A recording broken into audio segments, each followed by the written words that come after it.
பெரம்பலூர் மாவட்டத்தில் எலும்பலூர் கிராமத்தில் 75 மீட்டர் உயரமுள்ள பிரம்மரிஷி மலை 2006ஆம் ஆண்டு முதல் சுமார் 3 ஏக்கர் பரப்பரப்பில் 25 மீட்டர் உயரம் வரை வெட்டி எடுக்கப்பட்டு காணாமல் போய்விட்டது. பெரம்பலூர் மாவட்டத்தில் அறநெறை கிராமத்தில் 90 மீட்டர் உயரமுள்ள கோனாரிபாளையம் மலை 2004ஆம் ஆண்டு முதல் சுமார் 8 ஏக்கர் பரப்பரப்பில் வெட்டி எடுக்கப்பட்டு காணாமல் போயிடுச்சு.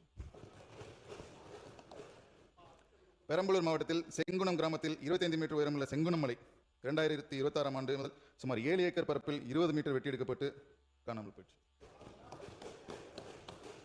மதுரை மாவட்டம் கீழவளவு கிராமத்தில் 25 ஏக்கர் பரப்பில் 50 மீட்டர் உயரத்தில் ஒரு சர்க்கரை பெரு மலை இருந்திருக்கு. ஆனால் 2003க்கு அப்புறம் அந்த மலையில் 7.5 ஏக்கர் காணாமல் போயிடுச்சு.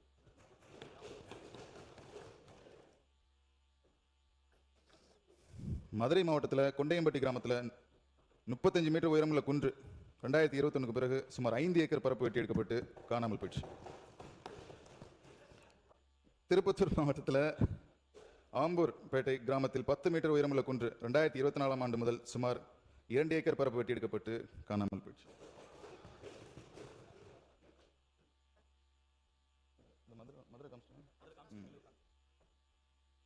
ராணிப்பேட்டை அனந்தலை கிராமத்தில் 16.16 ஹெக்டேர் பரப்பளவில் 70 மீட்டர் உயரத்தில் அனந்தலை மலைன்னு ஒன்று வந்திருக்கு.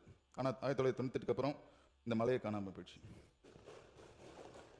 கோயம்புத்தூர் மாவட்டத்தில் முத்தூர் கிராமத்தில் 4 ஏக்கர் பரப்பளவில் 6 மீட்டர் உயரத்தில் குன்று ஒன்று இருந்திருக்கு. ஆனால் 2022ஆம் ஆண்டுக்கு பிறகு அந்த குன்றே காணாமல் போயிடுச்சு. கோயம்புத்தூர் மாவட்டத்தில் முத்தூர் கிராமத்தில் 3 ஏக்கர் பரப்பளவில் 10 மீட்டர் உயரத்தில் குன்று ஒன்று இருந்திருக்கு. ஆனால் 2022ஆம் ஆண்டு முதல் இந்த குன்றே காணாமல் போயிடுச்சு. தென்காசி மாவட்டத்தில் அரியநாயகிபுரம் கிராமத்தில் 7.5 ஏக்கர் பரப்பளவில் 50 மீட்டர் உயரத்தில் கோணமலை இருந்திருக்கு. ஆனால் 99க்கு அப்புறம் இந்த குன்றே காணாமல் போயிடுச்சு. இப்போ நான் சொன்னது ஒரு சாம்பிள் தான். இந்த மாதிரி பல குன்றுகள் காணாமல் போய்விட்டன தமிழ்நாட்டில்.